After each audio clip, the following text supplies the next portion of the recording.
నమస్కారం అండి అందరికి. ఇప్పుడు మనము పత్తి చేనులో ఉన్నాము. శ్రీనివాస్ అనేటటువంటి రైతు పత్తి చేనులో ఉన్నాము. సోనాల గ్రామం. ఇప్పుడేంటంటే మనం గత వారం రోజుల కిందట మెటా అనేది సార్‌కి ఇవ్వడం జరిగింది. రికమెండేషన్ చేయడం జరిగింది. ఇప్పుడు దీని యొక్క పనితనం, ప్రయోజనం ఎలా ఉందనేది స్వయంగా మన శ్రీనివాస్ అనే రైతు మాటల్లోనే విందాము.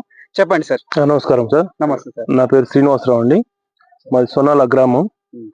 అయితే ఈ మెటాని మన ఇచ్చోడ కోరమండల్ మేనేజర్ గారు మాకు స్ప్రే చేయమని చెప్పారు సార్. యెస్.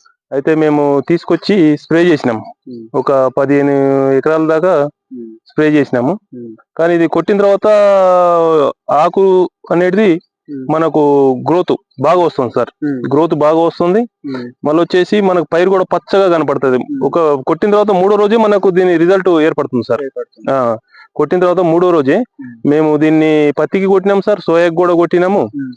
బాగా వాడుకోదగ్గది సార్. ఎందుకంటే మనకి తక్కువ ఖర్చుతోటి హ్మ్. మనం డిఏపి అడుకేసిన దానికంటే కూడా హ్మ్. మనం దీన్ని పైన స్ప్రే చేయటం వల్ల ఏమైందంటే ఇమీడియట్లీ పనిచేస్తుంది. ఇది హుహు. పనిచేస్తుంది, మంచిగా పైరుకు కూడా గ్రోత్ బాగా వస్తుంది. బాగా వస్తుంది. ఇది మనము రైతులు దీన్ని వాడుకుంటే బాగానే ఉంటుంది సార్. ఓకే. ఇది మాకైతే మంచిగానే రిజల్ట్ కనపడుతుంది ఇప్పుడు.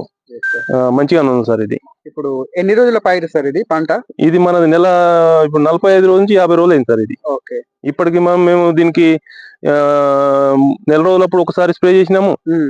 మళ్ళా 15 రోజులకి మళ్ళీ ఇదే స్ప్రే చేసినాం. చేసినాం. 2 సార్లు చేసినాం దీన్ని. Okay sir. ఇప్పుడు మనకు పైరు ఏంటి పచ్చదనం, పెరుగుదల అన్నీ మీరు చెప్పారు. అవును. ఇప్పుడు వాడిన దాంట్లో, వాడని దాంట్లో ఏమైనా తేడా చాలా గమనించారా? డిఫరెన్స్ ఉంటుంది సార్. హ్మ్.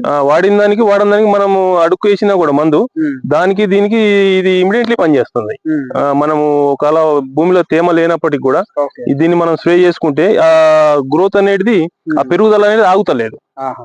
అది ఇప్పుడు మనం ఇది కొట్టగానే మనకు మూడో రోజే దీని రిజల్ట్ 100% ఏర్పడుతుంది సార్. ఏర్పడుతుంది. ఇది కొట్టిన తర్వాత పైరు కూడా బాగా పెరిగింది, హ్మ్. మంచిగా ఉన్నది. ఓకే. పెరుగుదల బాగున్నది. రైతులకి రైతులు దీన్ని వాడుకోవచ్చు సార్. హ్మ్. దీన్ని వాడుకుంటే మనకు మంచిగానే హ్మ్. ఉపయోగంగా ఉంది ఇది. ఓకే. Thank you.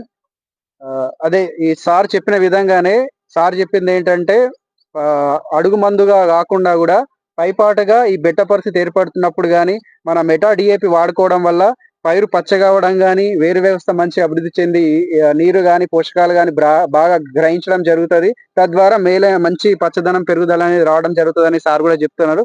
కావున రైతు సోదరులందరూ పొరపాటుగా స్ప్రే చేసి అధిక దిగుబడులు పొందగలరని మా యొక్క మనవి. నమస్కారం.